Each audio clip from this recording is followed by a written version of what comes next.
Кулак мурду кескиленген келинге мурдагы жолдошу СМС жазып жатканын Асель Ногойбаеванын социалдык тармактагы баракчасында жакыны тарабынан айтылды.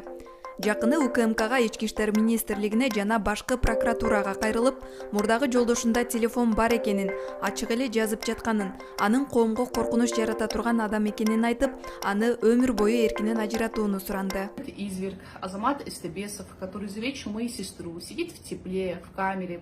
Государство ему предоставил государственного адвоката за наш счет, за мои налоги, за ваши налоги, за налоги Асель.